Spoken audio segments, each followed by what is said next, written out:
The Pinball Network is online. Launching The Pinball Show. Pinball is a game of skill. For some, it's a passion and a lifestyle. It's time for the Pinball Show. It's pinball with personality.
Welcome to the Pinball Show interview series. I'm your host, Matt Morrison, and this is episode 7. Everyone has a dream theme list. Maybe you keep it in the back of your mind or in a Google Doc file or with your dealer on an interested list. Rush was at the top of my personal list for a music-themed pinball machine. The best part of Music Pins is just that, the music. But balancing that with a fun layout, deep rules, lights, call-outs, and sound effects is no easy task. But the team at Stern Pinball has done just that.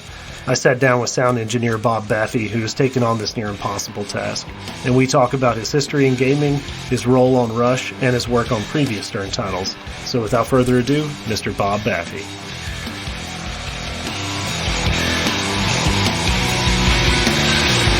Well, welcome to the Pinball Network's The Pinball Show interview series. I'm your host, Matt Morrison, and today on the show we've got a great guest. His name's Bob Baffy. How you doing today, Bob? I'm good. How you doing? Very well. And just to give everybody a quick overview of kind of where you've been and what you've done. Absolutely. So traditionally, I'm a video game composer and sound designer and sometimes programmer. I've been in the industry for over 20 years now. Started working on Game Boy Color that far back.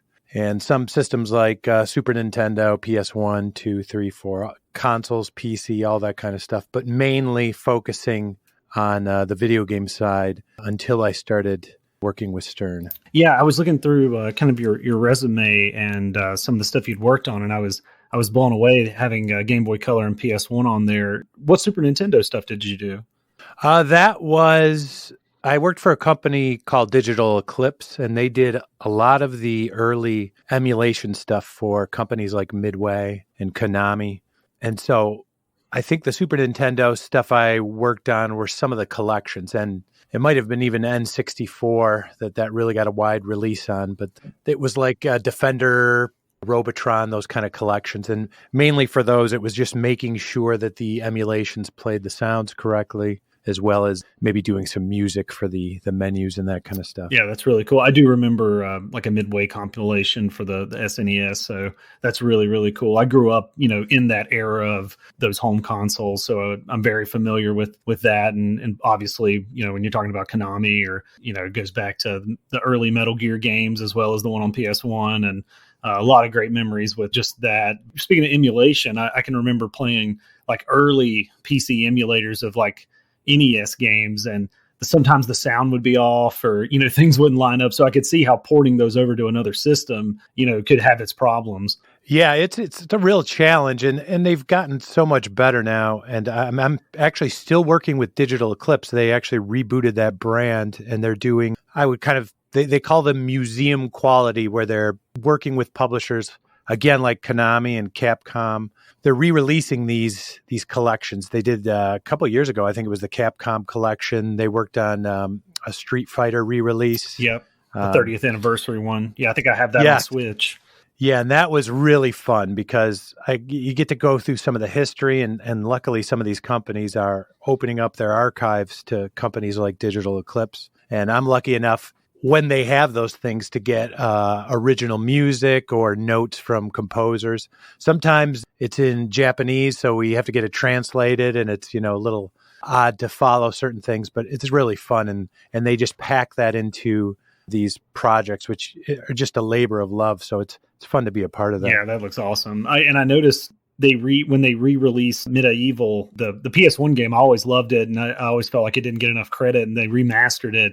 What was it like porting that over? I mean, that's almost like a brand new game, really. So yeah, that was fun. My role on that was a little bit different because we had the support of Sony, which was so great because I basically took advantage of their entire audio department. Wow. And my role on that game was we were using the Unreal Engine to port this and just rebuilding it from scratch.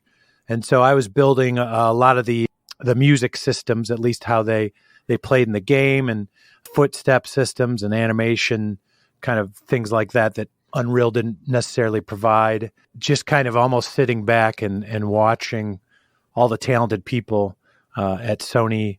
I think it was Santa Monica Studio, it was just amazing. They have, like, unlike my home studio, they have a whole Foley stage where they were doing specific zombie sounds for the game. And they went to Prague, I believe, and recorded orchestration. I couldn't make it, which I'm still kicking myself. It was right before COVID hit, and I was thinking, well, there'll be another opportunity for me to go out there. And my son had something going on, and I was like, well, I won't be able to go this time. And of course, now I haven't gotten another opportunity, but they recorded a full orchestra there. It was just amazing. The whole project was great. Yeah, and I think Sony Santa Monica, they're pretty famous for, I can't remember if it was the Uncharted games they did some of the sound on, or even maybe the God of War. Definitely God of War. I knew it was one of the two, and man, what a sound package those games have. I mean, especially, I remember the second one, just being super epic. So I'm sure that was an experience working with that team. Yeah, and in fact, I did get to work with several of these guys who just jumped off of the latest God of War. So hearing their stories and some of their trips to go field recording are pretty amazing. Yeah, they kind of rebooted that series with the Norse mythology, and man, reboots, a lot of times you're like, oh boy, they're just going to drag this thing out forever. But it was a phenomenal game. Really, really good reboot. Yeah, I love that one. So yeah, we're working, and then being able to work on that game with Sony, it's just like you can have good and bad experiences with large companies. That's obviously true in any kind of industry, but that project was just so great, and Sony was fantastic. That's really cool. Well, while we're on video games, even though this isn't a video game podcast, a lot of our listeners dabble in both. What do you think about the Microsoft acquiring Activision and God, who knows how many other brands at the same time?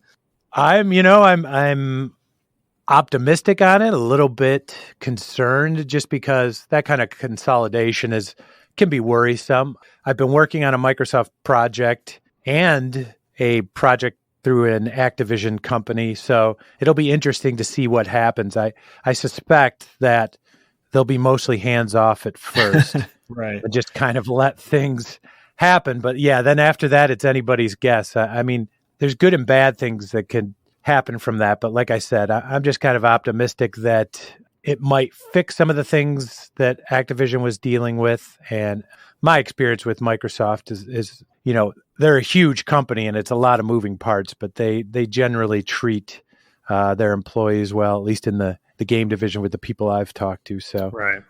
Hopefully that pans out. Their commitment to that brand, the Xbox brand, is especially, I remember in the early days of Xbox Live, they were really pushing that. They were trying to get that market share. And my brother was a huge sports gamer and won a lot of tournaments, and they actually flew him to the All-Star game and he played in front of like Dan Patrick for the like championship final. It was almost like back in the day when Nintendo would do the World Championships. It was really something. So oh, that's great. Yeah, it's super cool. And it amazes me that even though Sony kind of won, I guess maybe what some people would consider the last console battle, but they're not giving up for sure, especially acquiring. It was Blizzard was the other big one they got. Right. Really interesting stuff. I kind of came out of left field for me, but you may have had insight into that already.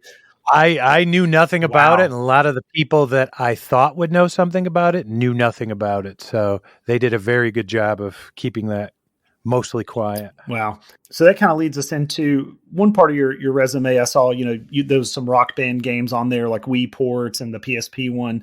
Have you always kind of started gravitating more towards the music-based, whether it be pinball or software? Is that something that just kind of fell in your lap? It's an interesting story because that fell into our laps. That was at Backbone Entertainment. They were looking for a company that we had done some stuff on the PlayStation Portable. We had done Death Jr. It was an original game that Konami published for us. And so we had a really good idea of the PSP hardware, audio, graphics, all of it. So Harmonix had approached us to see how we would do a handheld version because they didn't really think that they could do Rock Band on there with streaming multiple tracks of audio and some of the other technical limitations. We ended up getting it done, and I think we did a great job. It was something that was unlike what I had worked on there. I would say that was my first real music game. But the interesting part of this story is that one of the main engineers who worked with me to kind of build this handheld version of the what they call the gem system of how they put the gems down on the lane was Tanyo. No kidding. And so that might be a good lead into how I got hooked up with Stern because that's next on our itinerary, really. So how did you get the gig with Stern? Well, Tanyo was talking about with Stern when he got there, expanding on their music and audio system. So traditionally, like now in video games, everything is really dynamic in terms of audio. There's a lot of middleware that allows you to create a game that's, I'll say, musically aware. That means that the game can know what the beats per minute of a song is. It can know where there's measure changes. It can know what beat it's on. It can even know the key and the pitch of certain tracks or melodies that are playing. Tanyo had the idea, as I understand it, I'm kind of speaking for him here, but to kind of bring some of that into the Stern system. And since we had worked on Unplugged, a Rock Band Unplugged for PSP, he knew I had experience with these systems, creating these systems where you kind of make the game aware, musically aware. So he asked if I'd be interested on working on a system for that, and that coincided with working on KISS. Very cool. Yeah.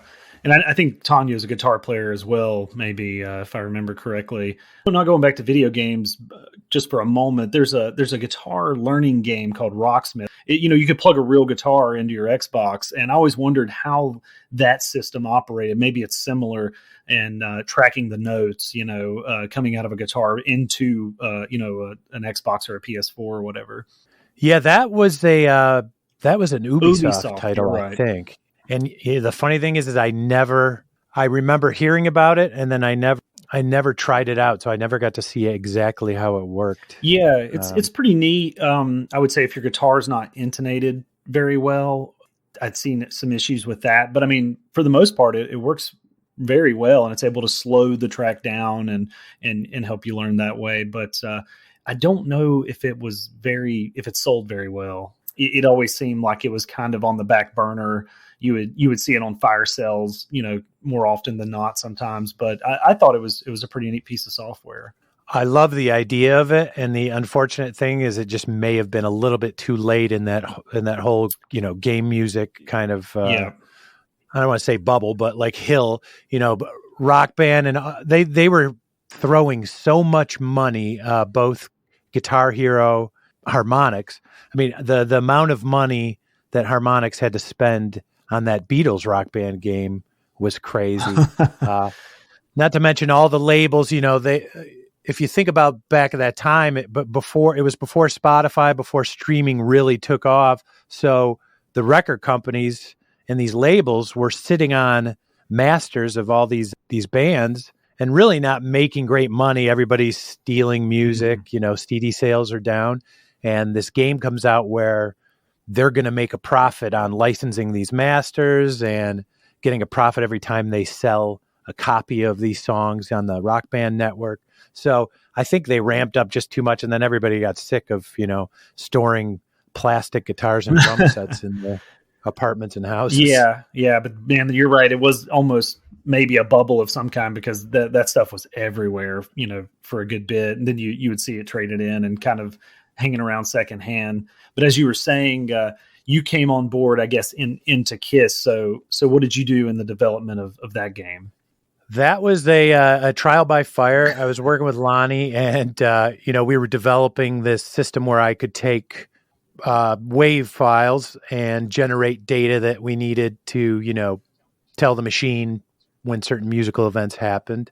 But I was also learning the beginning, the language of pinball and pinball sound. So I did do the sound package on there, but I had plenty of help from people to kind of push me along and nudge me in the right direction, thankfully, because it was, I had a lot of experience by that point, but pinball was a whole new thing for me. Right. And I guess, how would you explain integrating that piece of software into Spike 2? Was that really difficult, being like a separate type of controller than maybe what you're used to on consoles or PC? It wasn't too bad, that experience with the Rock Band stuff. And of course, Tanyo pretty much already knew what he wanted to do. And the first time I talked to him about this, we were already on the same page of it. It was just a matter of figuring out how we were going to do it and then writing the code for it. But that came together pretty quickly. And it's something that's still being developed and expanded on. For example, on Led Zeppelin, I think, and we could get this in detail later, but I believe Tim Sexton mentioned talk he did that we've kind of added pitch awareness a little bit to certain things where we play sound effects that are technically in key to the song you're playing. And there's a lot of cool stuff just incrementally coming online. And really it's about budget, time. The tech stuff's already solved almost, except for making sure it all fits in terms of running the game, playing sound, playing video, and tracking all this stuff, basically running that all at the same time. Wow. Yeah, that's amazing. So with KISS, you're working with Lonnie and with some other people kind of chiming in here and there. Outside of integrating that software package and getting all that laid out, did you find it difficult, to come up with the rest of the sound effects? And I guess one thing maybe our listeners should understand is that you can also really code. Like, you just don't create sound effects. You can implement, this software we're talking about. I guess you probably wrote most of the code for it as well. On those and the pinball games, I've specifically been a little bit hands off, not in terms of implementing, but of actually writing code. Right. I've stayed away from there. I've kind of stayed on the systems and tools side. That might change. I don't know if they really want me to get that involved, but yeah, I mean, my background when I started doing Game Boy Color games, the first game I worked on was NFL Blitz for the Game Boy Color, and just to give you an idea of what a kind of Wild West time it was, my partner programmed most of the code, and I did the graphics. The sound was kind of a side effect of everything. I did the art, and I did a lot of tools, and then I programmed 1942 for the Game Boy Color. It's an old Capcom arcade game. Yeah, I did that entire thing myself on the Game Boy Color, which was a nightmare. So I wouldn't call myself a senior programmer. I'd call myself a dangerous junior programmer in that I've been doing a lot of audio. And then there's times where someone will say, hey, we don't have time to do this. Can you build this? And I'll jump in and do it. But I have not done that yet for Stern. It's just been, I would say, external tool support and maybe some consulting on maybe how things have been built, but I let the pinball experts handle that. Gotcha. When you're talking about those Game Boy Color games, were like, maybe you did the entire game of like 1942, and then like you and one other guy did the entire NFL Blitz game? Yes. So it was funny. We my friend and I had stumbled in air quotes, upon a a Game Boy, an original Game Boy development manual and software. We found it on the internet. We built a cartridge that we could flash, and we started to go to CES, and E3 had just started, the E3 show. So we were going to those shows and basically cold calling the 2 or 3 remaining companies that were making Game Boy games. Everybody else had stopped really making Game Boy games.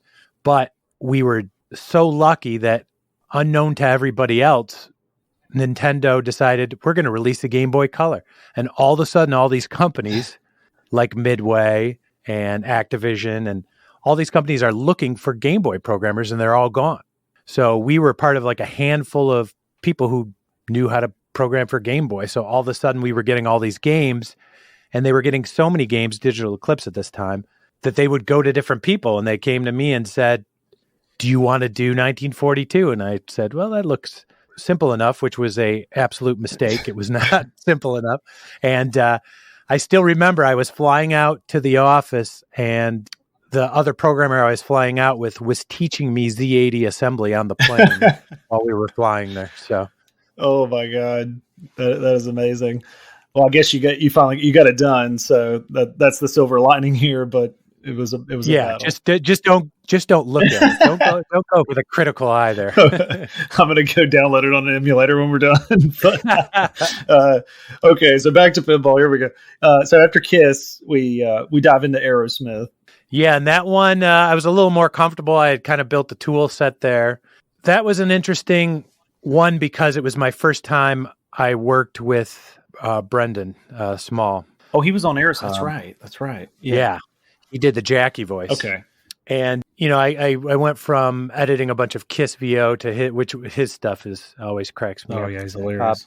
But there was also the changeover. So Kiss had the dot, and Aerosmith was the first one I worked on that had the LED screen. So there was some growing pains there in terms of getting all that stuff to work and the new hardware and that stuff. And the idea that you would make these more complex sound effects for these display sequences. So that was kind of the beginning of that. Interesting.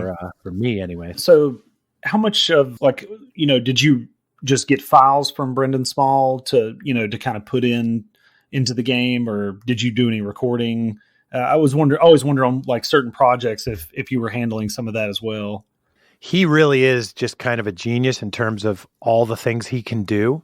And so he asked me, what format do you want it in? How do you want it recorded? Do you want it compressed before? I gave him the specs.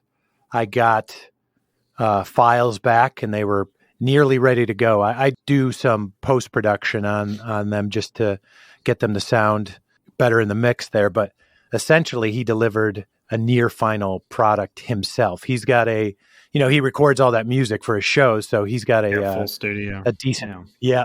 So he's all set for that. Right, yeah, that's amazing. So they kind of had the call outs they wanted, shot them over, he recorded them, and then once he records them, do you put them in the software, or do you kind of arrange them in the mix somehow?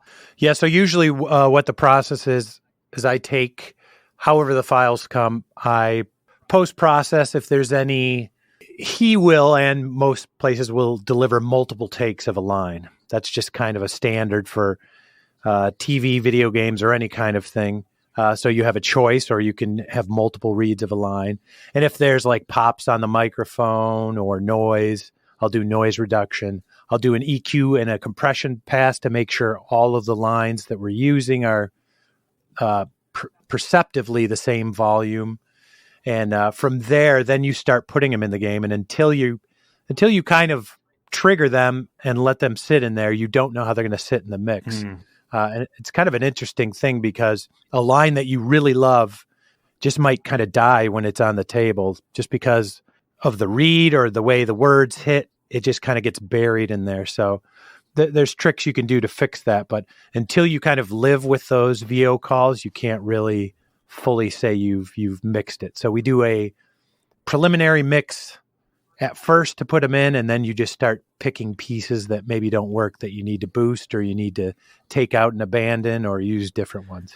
So did they send you like a whitewood, or how would you be able to kind of experience it in real time on a pinball machine, is it something you just kind of play out or run it back, or if you hit this, you kind of see how it lands with the music itself? Or Yeah, so I do get whitewoods. oh, great, yeah. Yeah, I actually have, and it's funny. It's they're machines that probably have some dents and scratches. That they're not going to ship out. They basically, the developed machines are workhorses. So I would get a whitewood and basically build from source and be able to put in sounds and audition them pretty quickly afterwards. And, you kind of, part of the mix process is, playing at different volumes, playing with the EQ curves. Sometimes, if I have enough room in my studio is not too big here, but I'll move the machine around just to hear how it's going to play, or take some of the soundproofing off to hear how it sounds if it's echoing off the walls. So there's a lot of, Wow. Yeah, there's a lot of things you do, and it's just kind of a living, what you would call a living mix. You just start putting content in there. You see how it plays. You see how it sounds in a room. You try to, some of it's guessing. Some of it is you just actually physically hear what's not working. And you just kind of got to do your best as the game development progresses to make sure everything is sounding good. Yeah. There's, looking over the list of games, and so many of them are music pins. I feel like, a lot of people would think the music pins would be easier because you have all these songs to go off of, but it's like, how do you, to me, it would almost be harder because you don't want to interrupt the jam of, of a rock song, or like, with a call out or a noise that's too grating, but you also need the player's attention if this is happening as an alert. Do you feel it's easier or harder doing these music pins? I would say, well, I'm going to be biased here, but I think it's harder just for that very reason. I've worked on video games with licensed and unlicensed music, and when you're in control of the music and the sound, what I mean is from a creation standpoint, it's a lot easier, especially if it's music nobody's really heard before. Right. You can kind of do that. But yeah, these music games, there is a priority, and everybody kind of agrees the priority is the music there. But yes, when you have a sound that you want kind of to use as a signal and cut through, you've got to be careful the way you design it.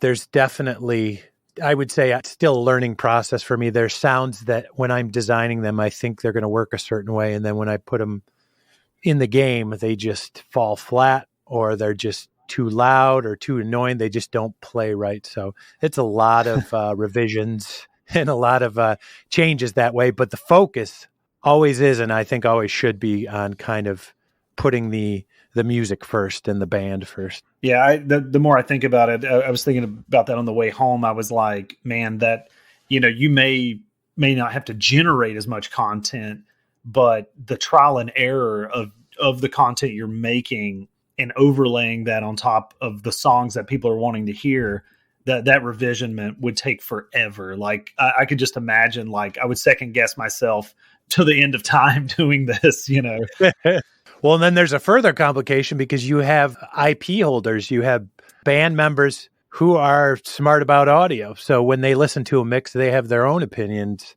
about the way things are playing. So you have to take that into consideration as well.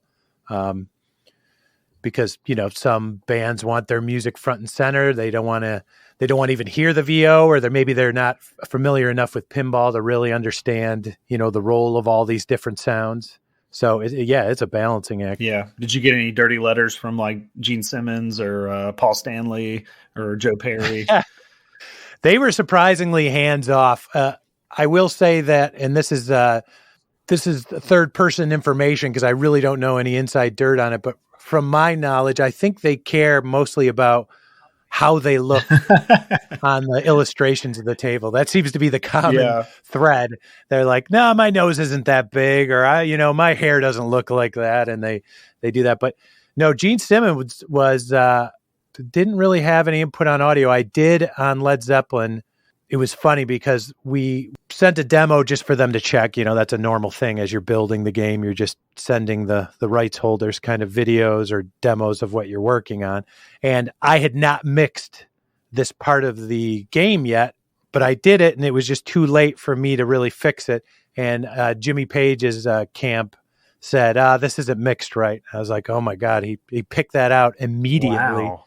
And I was bummed for a little bit. And then I thought, no, I don't have to tell anybody what happened. I can just say, yeah, I worked with Jimmy Page. He gave me some good feedback. Yeah. I can't remember which album it was, if it was Houses of the Holy or, it was either that one or it was one of the later Zeppelin records. And, I don't think it was Physical Graffiti, but I know they recorded the album and he mixed it in like 2 or 3 days.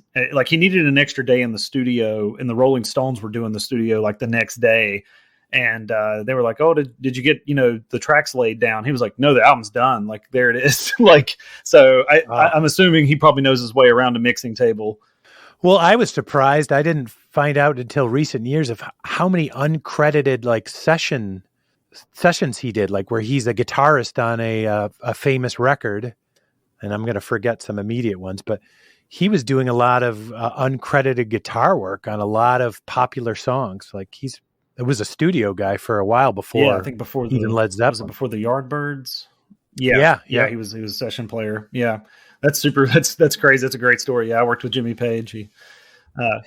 So after Aerosmith, we had Deadpool, and this game has become like beloved. I mean, they can't make enough Deadpools. If they just stopped right now and made Deadpools for the next 3 months, I think they would all be sold. So let's talk about Deadpool. It has a really fun soundtrack, a lot of different things going on. What all did you do on Deadpool? So I kind of came in at the end there. Tanyo needed some specific, again, Tanyo comes in here. They were in a time crunch, and there were some, it's kind of got that 16-bit, 8-bit flavor there on some of the display effects. Yep. And Tanyo needed some like genuinely generated like 8-bit sound, and he knew I had the hardware and the knowledge to generate that stuff. We had a good rapport of like, he knew what he wanted, he could explain it, and I could generate it. So I started doing that. I actually started processing samples for like some of the fighting stuff. I would pump it through some original hardware, actually like down sample it through video game hardware. So it had that real down sampled sound. And then it just kind of went from there whenever they needed a sound. So I was just kind of clean up, I would say, on just missing sounds they needed. One thing I did do, which I snuck in, I was so happy about, was the Ninja Apocalypse stinger. I did the VO for that, so I'm kind of excited that I did the little 8-bit music for it, and then when the voice says Ninja Apocalypse, that's me. So I just wanted to get more than just just sound in there, my voice, so I could play the game and then show my kids, look, your dad's in the pinball. That's so cool. Yeah. Next time I get there, I'll be like, there's Bob. That's awesome. I mean, really, you did all of Kiss, all of Aerosmith, helped them finish out Deadpool. Online, really the first lead project I see your name on was Led Zeppelin, but it sounds like Kiss and Aerosmith really were. Well, I would say Led Zeppelin's the one I first felt completely like they gave me control of the sound package entirely. Okay. Not that Lonnie or anybody else didn't say, do what you need to do, but I think they were more confident in my ability to just kind of run on my own and design a sound package from scratch. And that's kind of what I did. I kind of proposed the idea of that, Led Zeppelin's this kind of magical fantasy type band there. I mean, at least in terms of what they sing about and the kind of era there. So the idea was like the sound package is going to have a lot of kind of more magical and fantasy type sounds. Special 70s kind of thing. It starts like with the album art almost, this kind of like magical worlds you stare at when you had the album art. Yeah. Were you a big fan of Zeppelin or? Yes. So Zeppelin was a huge part of me growing up. I kind of came to them late, but it was like Beatles, Led Zeppelin. In fact, Houses of the Holy was the first album, well, I should say cassette, that I actually rode my bike up to the store and used my own money to buy that tape, and just destroyed that tape with playing it so much. And that was kind of, I started out playing guitar when I started music, and that was kind of the the impetus of that, of like, oh, I want to play guitar. I want to be like Jimmy Page. Yeah, like so many other people. By the time I started playing, Guns N' Roses was all over MTV. And I remember I wanted a drum set, but I saw the November Rain video and Slash was on the piano with the Les Paul. And I was like, oh my God, let's just ditch the drums now. I got to, find a Les Paul. So, they've got you on your own. Stern's really good about this. They kind of get your feet wet a little bit, and then they're like, he's got it. Boom, let's go. Jerry Thompson came in like with Ghostbusters, and people love Jerry and Ken Hale over there. Was there any pressure to like, okay, this is all on me now, to do this whole sound package? Yeah, definitely. And like I said, I feel like I'm still learning my way around pinball. There's so many people that are, that have been at it for so long, and they're so great. And Jerry and Ken, I haven't gotten to work with Ken directly, but Jerry, I email and I've talked to him, and everybody is so helpful there. It's like everybody is cheering everybody else on to just make something really cool. So we've been able to share tech and share all these things, and I've had nothing but great experiences, which made it so much easier, because in my own head, I definitely was thinking, oh, I've really got to deliver on this, if I want to keep working for Stern. And I think delivery you did, because I don't own a Zeppelin, but there's one on location that another friend has here, and man, is it really feels like you were saying, that it nails that error, like all the sounds. And the one I noted was, that electric magic spinner. It's like, here's this really cool mech, and the charge up sound is different from like the frenzy multi-ball sound when you hit the spinner itself. And it's just so gratifying. Both sounds are really good, but when you notice there's a difference between the two sounds, it really kind of opens your eyes to the magic of that.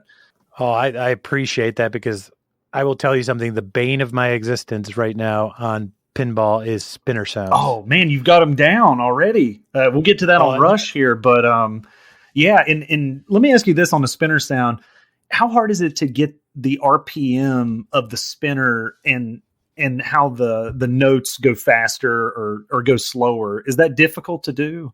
It is difficult, and that's kind of what I mean by the bane of my existence here, because I will have an idea in my head, and just because of how long I've been doing video games and everything, the path from idea in my head to a product is generally pretty easy. I mean, there's going to be revisions, there's going to be missteps, but there must have been at least 10 to 15 different revisions on that spinner sound, different approaches, like wildly different things.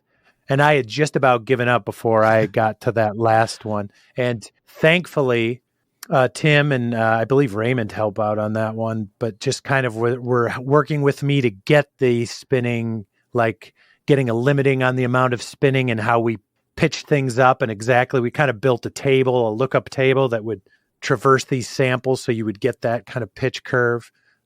It took a lot of work, and they helped quite a bit on that, but it's still, I'm probably psyched myself out now on spinners, because every time I have a spinner sound, I'm like, it oh has boy, to be not as again. good as that one. Okay, I'm just telling you right now. No, Tim and Raymond are both phenomenal players, and they've played so many different games. They know a great spinner sound. Every pinball player, when they hear a good one, they're like, oh, that's it. That's a great. It's so satisfying, when you get a great spinner sound. But not only that, some of your target sounds, something I've noticed maybe between the two, if you hit like a ramp or an orbit, you don't stay in the same like kind of sound realm or even the same pitch level. You almost use more of like a whooshing sound or like a turbo, like whoosh sound. And I thought that was really interesting.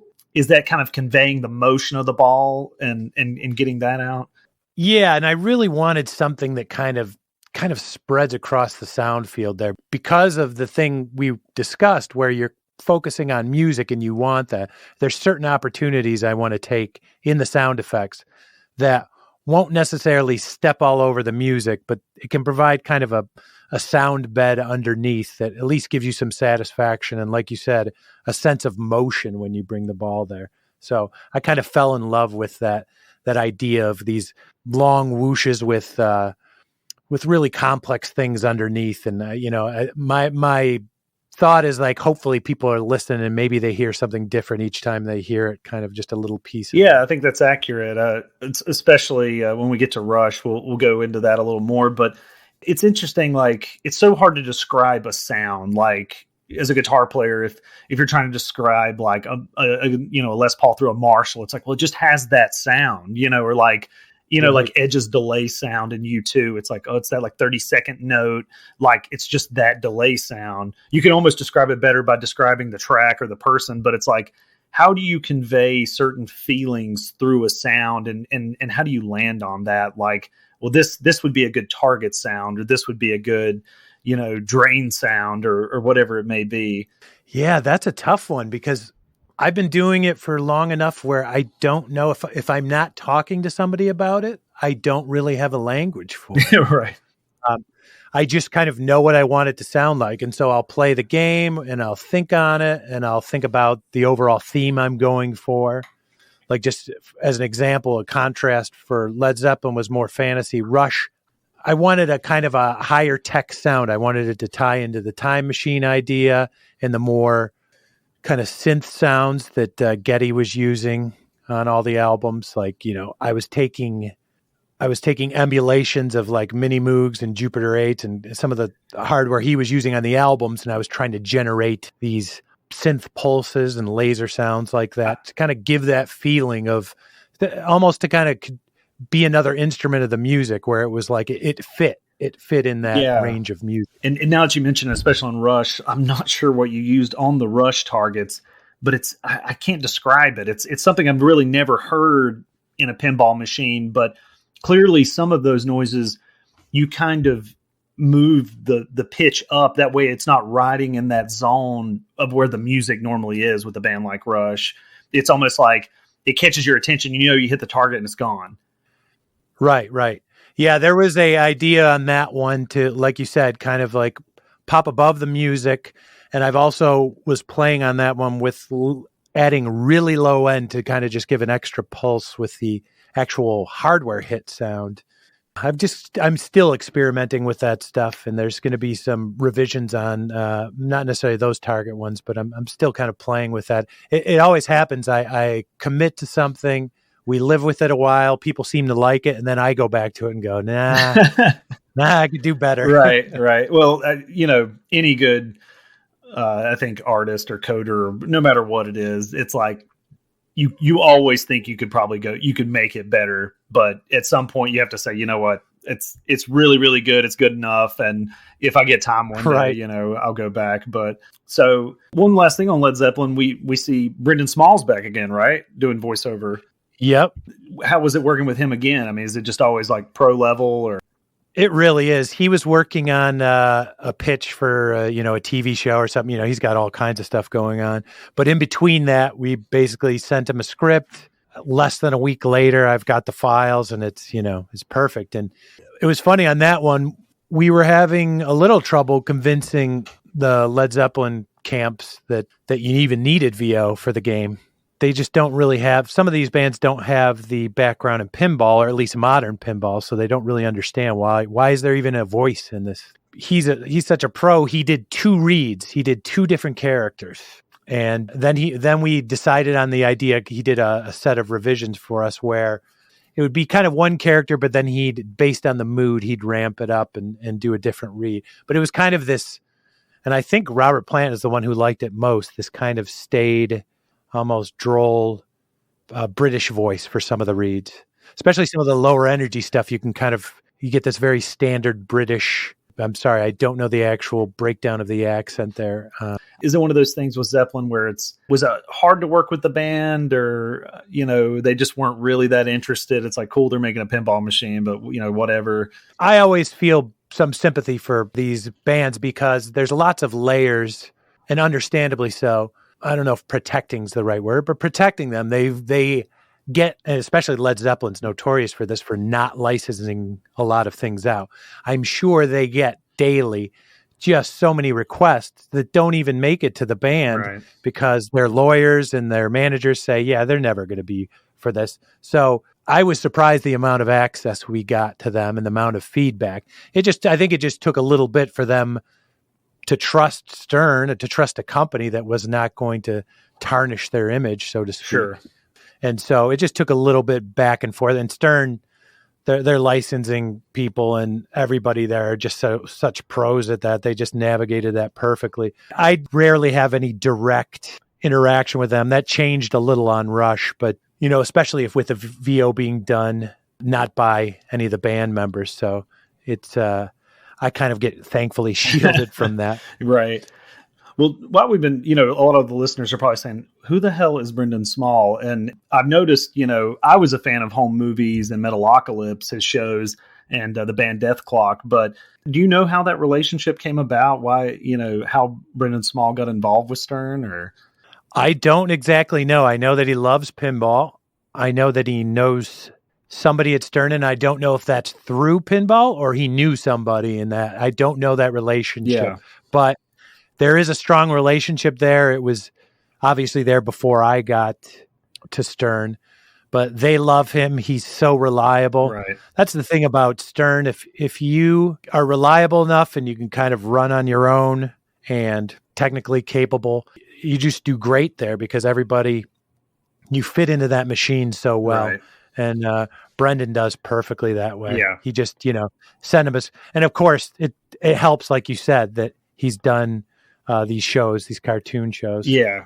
Yeah. It's not only is he a world-class guitar player, but he understands the animation aspect, the comedy, everything. And I got to see Death Clock early on. And if you're not familiar, go watch the show Metalocalypse. It's a parody on like really heavy death metal bands. And yeah, so I went to go see them live, and my jaw hit the floor because the band that toured with him for Death Clock are all world-class players. Like Mike Keneally is the other guitar player. And I was like, oh my God, like I seen him with Steve Vai and like Joe Satriani and like, Gene Hoglan's on drums. I was like, oh, I had no idea, the touring band was like all A-listers too. So that was just a mind-blowing thing, that, wow, he must be super well respected because he had all these A-listers playing with him. Yeah, he definitely, he has the chops. He has everything to back it up. So it's just a multi-talent. It's always just fun working with him. And he's had to have pitched it, but I don't know why there isn't a Metalocalypse pinball game. There should be. I think it's the fact of it's just not popular enough to move the units. It would probably have to be like a special studio run game, low numbers like they did for like heavy metal or something like that. But well, me, you, and Brendan will buy one. Oh my God. Yeah, I would buy one in a heartbeat. Just, yeah. Oh man. So if you're listening to this, go check out some of Brendan Small's stuff. And even if you just want a sample of it, go to YouTube and watch some of his guitar tutorials. You'll be like, you melt your face off, Well, that brings us to the most recent game. And as fate would have it, I actually received my pro to go on route today. And that's Rush Pinball. And I am a massive Rush fan. And I was going to ask you, do you like Rush? Well, here's where I disappoint you a little. I love Rush, but Rush hit me in a time in my life where I took a really hard pivot soon after into heavy metal and skateboarding culture. So I went like heavy metal and punk, but I was kind of around like Detroit radio at the very least was, still playing Permanent Waves, Moving Picture Signals, all these, Limelight, Spirit of Radio, all these radio hits. So I would say unfortunately, I'm a bit of a poser because my main knowledge of Rush before this game was the radio hits. Sure. I knew about the other songs, but I hadn't really dived deep into that. Yeah, I didn't actually get into them till a good bit later. I was much like you. I was skateboarding and playing in bands, and I was mostly into metal and punk. And as I started playing more, like my first band kind of dissolved, and I just started jamming with some older guys that were really, really good. And they were, they were like, what do you mean you don't listen to Rush? Like, it's no wonder you suck. If you listen to Rush, you'd be way better. And I was like, what are they talking about? So I went digging through, some cassettes I had, tapes. Early on, I went to a flea market when I was a kid. All I had was a Walkman, and I bought, just some random rock tapes. And one of them was Permanent Waves. And I hadn't listened to it in 5 or 6 years. And obviously when you're a teenager, you're expanding and, into adulthood, your palate's changing. And also in that same box was Iron Maiden's Peace of Mind. So I gravitated more to that earlier. But so I come back to Rush and I'm like, okay, yeah, it's pretty good. And then I just realized, how wide their discography is. I mean, by the time you get to Signals and Power Windows and Grace Under Pressure, it's just, it just gets so much different. And then later on, they actually kind of got even heavier, especially the last album. If you had to pick a favorite Rush album, which would it be? Boy, it might be, it might be Moving Pictures, just because that was, it's always like the older brother who has something, which is how I got into Led Zeppelin. It's how I got into Rush and some of the others, and then pivoted to an unfortunate hair band period, which was like Motley Crue, Twisted Sister, Def Leppard. But then when Metallica hit, it was just, off on a tangent there. But yeah, I guess I would say Moving Pictures then, because that's the one I remember. Well, it's still the one I have. Perfect album. Yeah. I mean, it really is. It's just amazing. Even though so I'll move to the next question, but even though you're not a Monster Rush fan, I'm sure you've listened to more of their discography making the game. Do you think there's one of their albums that's vastly underrated? Boy, I don't know if I feel comfortable saying, because I haven't listened to everything. Right. But I'm kind of surprised that people don't like Roll the Bones as much as that's surprising to me, because I like that album. I used to collect a lot of records and things like that, and anytime I go into a used record store, there'll only be like one Rush album in the used bins, and it would always be Grace Under Pressure. And I was like, this album is phenomenal. It's really good if you don't mind the more new wave synth pop stuff, Yeah, I was always just kind of like, man, it's also a really cool cover. I was always surprised it was in the used bin. Well, and it was like, they got made fun of, at least here in local radio, for that. Like, all the old Rush fans didn't like the sound of it. Okay. I liked it. I don't know. That would be my only. I'm sure there's other ones that are underrated. The good thing is that by working on this game, I've definitely kind of kicked myself for not diving deeper on these things. So I think that's going to be my kind of side project for the next several months, is just kind of dive deeper into this stuff. Because my son plays drums. He's 13 and he's just starting out, but he's really getting into, he was really into metal, and I've kind of just been steering him out of the direction I went into. He said, buddy, you got to listen to some wider things, and he's getting into Rush. So I think it'll be something we both kind of dive into. That's cool. Yeah. I was really happy when I saw the LE art package, because I loved Clockwork Angels, the last album. And I think I saw that tour like 3 times. And oh, wow. Yeah, I got lucky because the first year they went around, they hit North Carolina once, and then the next year once, and then one in Atlanta. So I was like, bam, bam, bam, it was just a phenomenal tour. I didn't get to see him the first time till Vapor Trails, and but then I saw everyone after that, because I couldn't believe 3 dudes could do it all. I was like, it's like impossible. How could 3 guys possibly pull all this off? And then when you see them do it, you're like, holy shit, it's amazing. But back to the pinball machine. Here you go again, that right opto spinner. What a juicy spinner sound. Did you have as much trouble with that one as you did on Led Zeppelin? Oh, I did. And I'll let you know a little secret. I hate that sound. Oh, you hate it?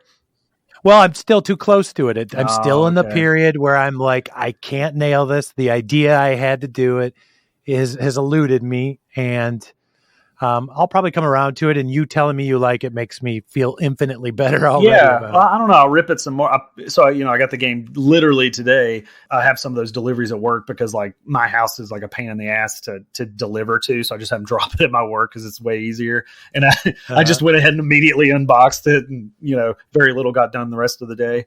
And so it's a great, great game already. You always worry when they do a dream kind of theme, and it's like your expectations, you try to keep them down, because it's like, how could they possibly live up to what's in your mind of what this game could be? And oh boy, man, did the team come together. I mean, it's like, oh my God, I finally, the layout on Ghostbusters was never my favorite. And that was always one of my favorite movies. And, but this game is just hitting on all cylinders. So it's even people that aren't Rush fans, when they finally get to play this game, they're going to be like, wow, they crushed it.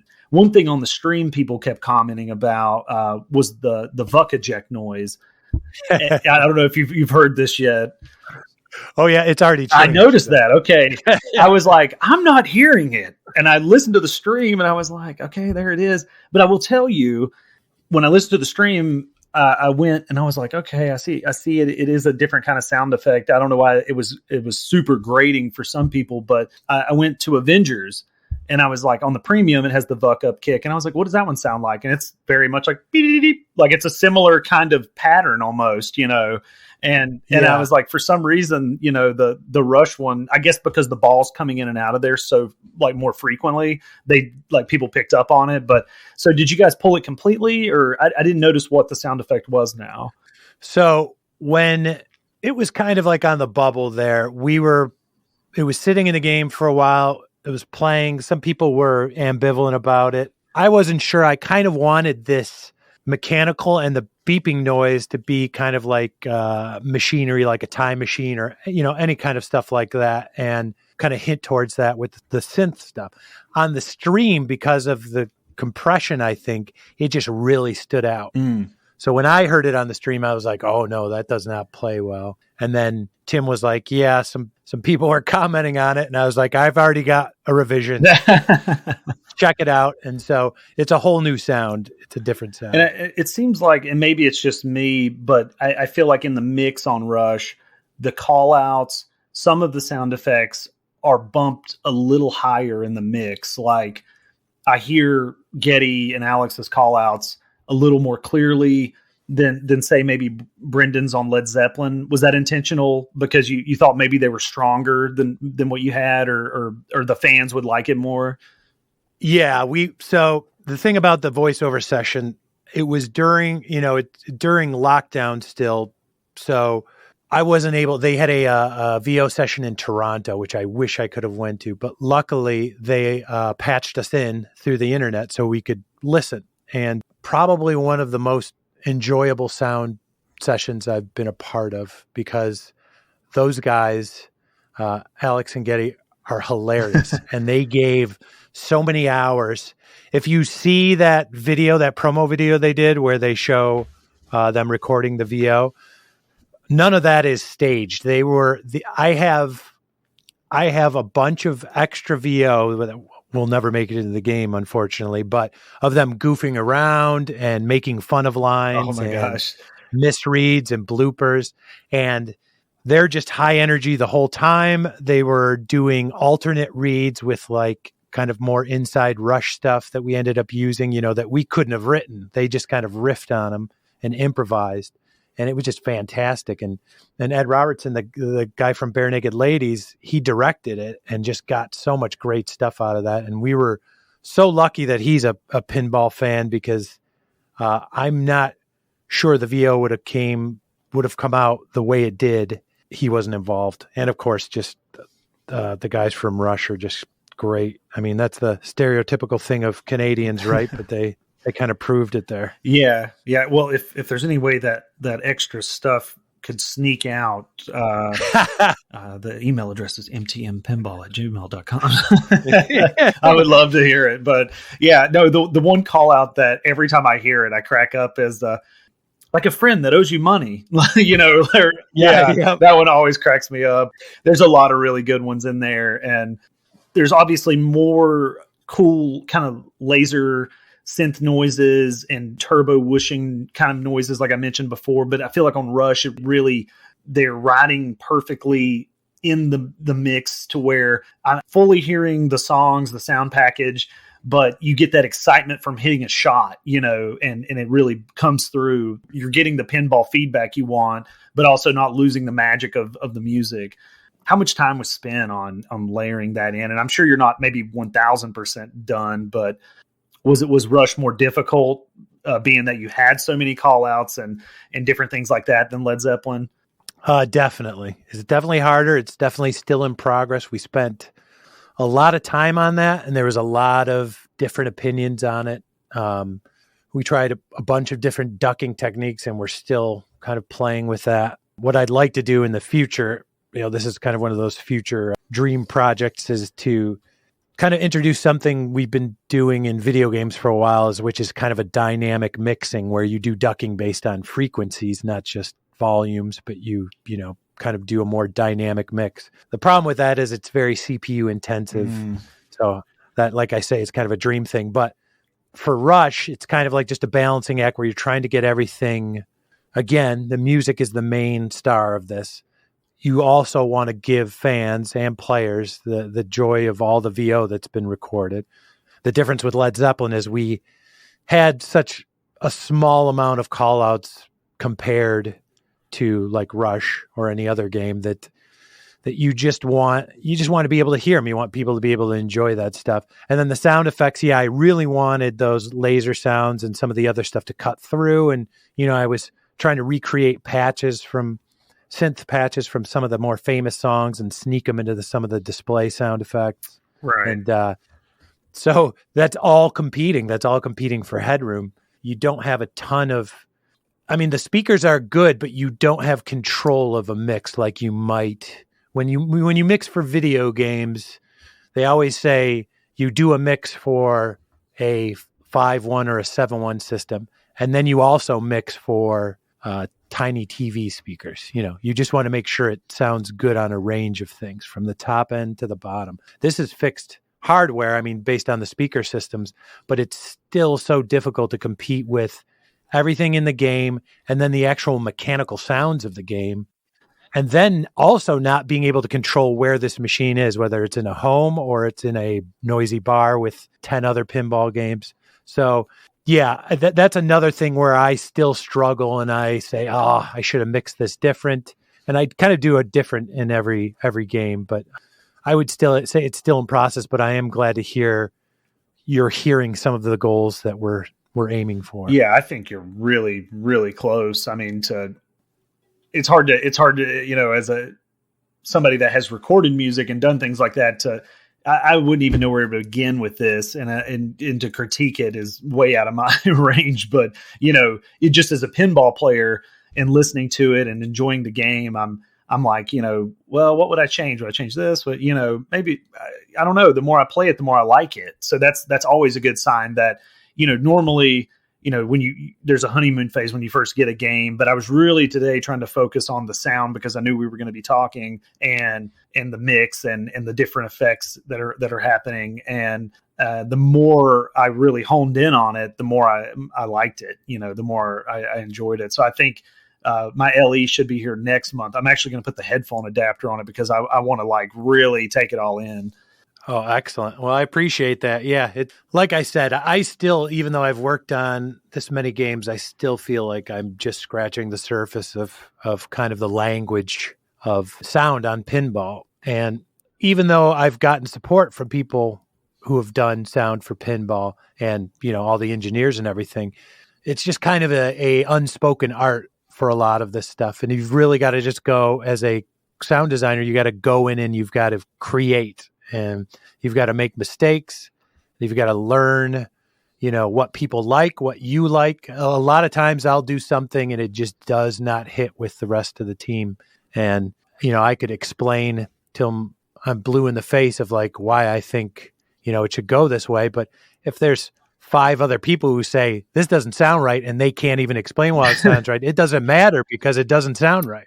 It might mean that I've lived with the sound too long and I'm hearing it in a different way, but that means I have to go back and say, well, I'm wrong. I got to change it and figure out exactly, where I went wrong. Right. Would you have any interest in, are you officially the rock band sound guy for Stern, or would you have interest in doing a full composition for, a Marvel game or something?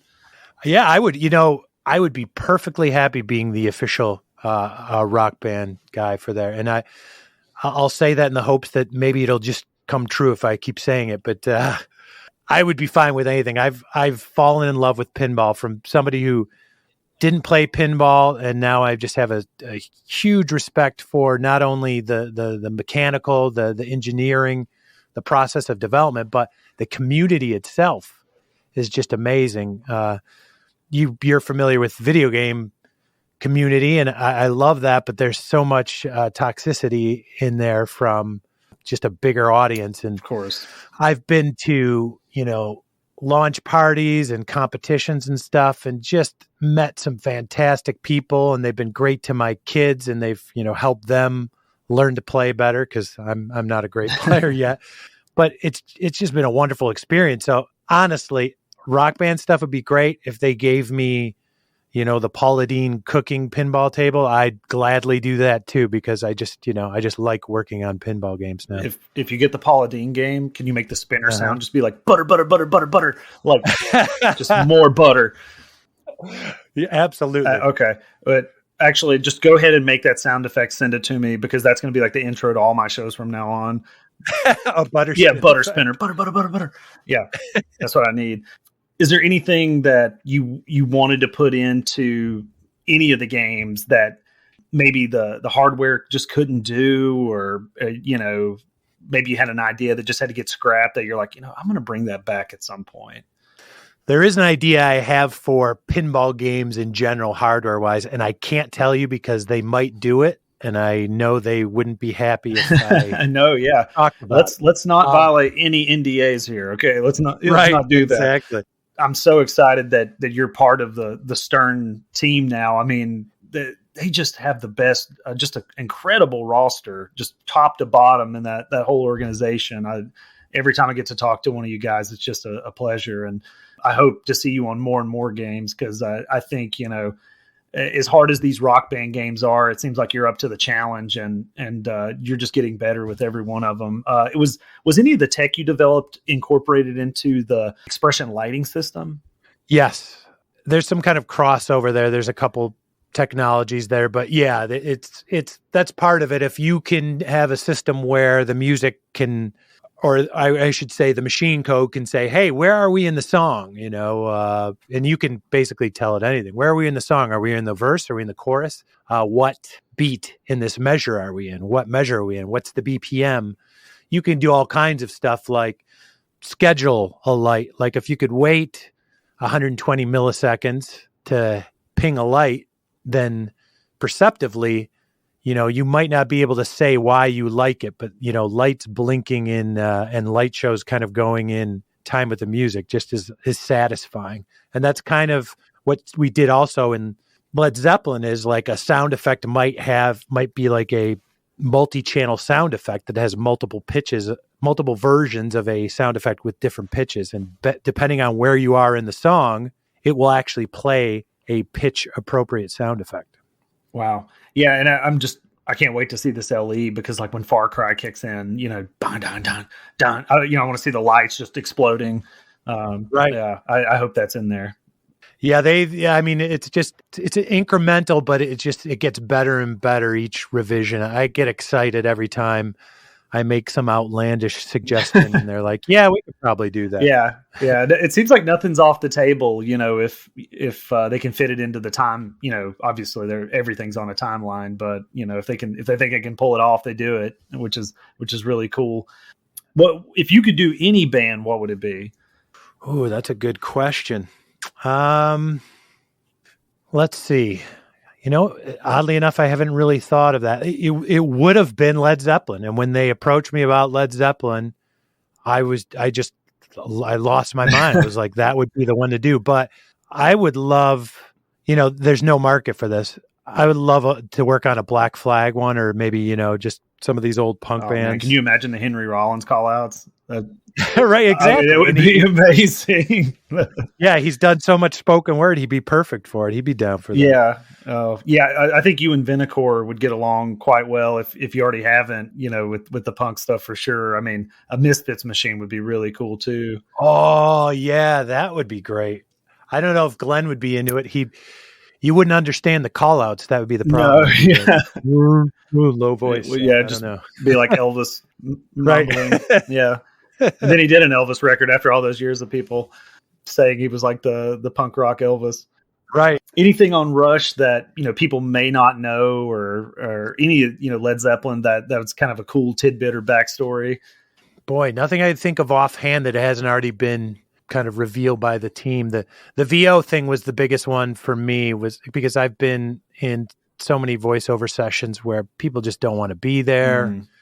They're doing the least amount, but just know that when you play Rush, that they were so supportive of the band and everybody involved and just making this a really fun machine. And I do think, sound aside, whatever you think of the sound, that the game itself it just kind of reflects all the love that went into it from everybody at Stern and everybody in the Rush camp. Yeah, I couldn't be happier with. I mean, when I finally saw the layout of the play field and the artwork and everything, I was like, oh my God, I think they did it. I think they made a dream theme, come true. So it's like, right. And that's such a hard thing to do. It's such a tall order. While I do have you here, what is the Rush target noise? Is it a synth thing? What is that? It's like a layered thing. So part of it, I almost don't want to tell you because then you'll listen for it, but I will tell you. I almost think it was almost like a cowbell, like kind of. It's an anvil sound, but it's processed. It's kind of a flange on there. There's a underneath there is like a light ricochet kind of tail that I stretched out. Wow. How do you compose that? Like where do you even start with like just one noise like that? Well, if I have an idea in my head and I know what I want it to sound like, I'll usually start with an idea of like, what do I want that sound to do? So for like a Rush target, I want it to sit above the music a little bit. I want to maybe, and that was where I was experimenting with a tiny bit of sub in there that just kind of punches the mechanical part of actually hitting the target. And then, so with that recipe of like there, then I start playing with pieces and I say, okay, what would be a good transient high frequency sound there? And I'm sure I played with several metal kind of hits. I knew it was something metal in a hit, but I could not. I was like, it was driving me crazy. Yeah, and I wanted it to be powerful. I obviously they're plastic targets, but when you hit it, I wanted that like clank, like you're just like hitting the hammer there. Especially with some of the imagery from Rush album art and all that kind of stuff, and then that kind of spark ricochet tail there just kind of gives a little bit of extra sweetness on there, because just the clank alone is not enough. So that's kind of where the synth feeling might come in from there, because that's a little bit affected there. Yeah, I just couldn't pinpoint it. I was like, did he use some type of synth thing there? I don't know. Like, I just could not pinpoint that noise. I was like, I know it's something hitting, but it was like blowing my mind. Where did you use like a Moog sampler on one of the noises? Where was that incorporated? Oh, that's a good question. That's probably on the display effects. Whenever I could get away, and that's the trick there with that, and it's kind of where the pitch aware system came from, is that we wanted not just non-musical sound effects. We wanted to put some pitch stuff in there, but when you do that and you're playing, a piece of music, you can't necessarily determine what key it's in, which kind of makes it sound dissonant. Sometimes it doesn't fit. Sometimes it just works perfectly. Boy, I'm going to have to actually look up when I did that, because I basically recorded a bunch of, I'm trying to think, maybe I did it in the Extra Ball. There's kind of like the Tom Sawyer, I might be wrong on this, the Tom Sawyer synth stab. Okay. Yeah, no, you might be right. Yeah. It's that kind of thing that I just, it's the little things just hidden in there just to give it a little bit of musicality to break up just the pure atonal, what I would call atonal sound effects. So when you say display effect, so like when that comes up on the display, you hear that sound. Yeah, it's probably better said display sequence. Gotcha. So when they trigger those videos, there's a whole nother set of sound effects that are incorporated. Yes, and that's a fun one because I get to do sync sound to like the owl flapping wings and a lot of cool whoosh sounds there. There's some really fun stuff I got to do on those ones. I really like composing those ones. Yeah, see, that's a bit of trickery as a player, because you're so focused on the play field. It's so well integrated that you're hearing these things, but you don't realize that it's not because the ball hit something. It's because it's going in tandem with the call outs and what's happening on the display, all in one cohesive package. Yeah, and that's kind of my design with these since Aerosmith, when I was learning to do this, when they first came out with this stuff, is to kind of also give a show to the people who are waiting to play or watching somebody play.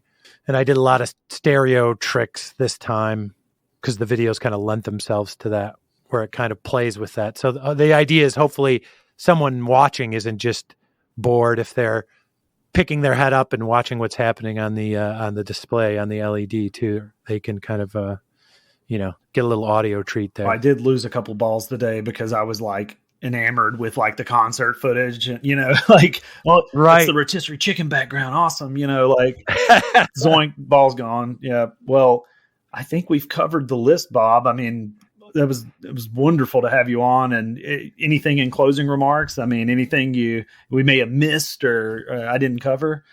I don't think so. I really appreciate you having me on, and I really appreciate the response that the pinball community has given me, kind of somebody coming in new. I'm definitely have the respect for this community that I kind of want to make my mark, but I want to make everybody happy with the sound and maybe do some new things that, haven't been done before. So I appreciate the feedback and the support everybody's given me so far. Oh, that's awesome. Well, like any community, we still have our trolls, but I can tell you that the vast majority of pinball people are awesome. They're wonderful people. And I hope the community stays that way, and hopefully we'll see you at a pinball show. Any chance you're going to be at Texas? Or boy, when is that happening? March. Yeah, end of March. Maybe. I was at pre-COVID. I was in Chicago for it. Since I'm in Michigan, that's a pretty easy jump. Yeah, but who knows? I mean, I'd love to. I've been stuck in my studio for so long. Yeah, come to Texas Pinball Festival. We would love to have you there, man. I'm sure Ed Vanderveen, he runs that show. He would love to have you as well. All right. Yeah, I'll start looking into it. That'd be great. Awesome. Well, Mr. Bob Baffy, I appreciate all your time. And man, from a Rush fan, thank you so much for this. This is really like a gift. It really is. Oh, I really appreciate it. That's very kind words today. And I had a blast. Awesome. Well, I hope you have a great evening, Bob, and hopefully we'll see you at a show soon. And we can't wait to see you on the next Stern game. Are you already lined up? Can you tell us that? There's chatter, but I usually come on later. Yeah, of course. Yeah.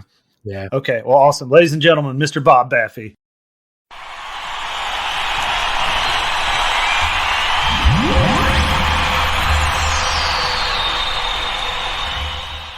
All right, there you have it. Big thanks to Mr. Bob Baffy and everyone at Stern Pinball for making this possible. Send questions and comments to mtmpinball@gmail.com. And as always, thanks for listening. And I think I'll end this podcast with the overture from 2112. This is from a 1980 live radio broadcast, and I think it sounds pretty darn good.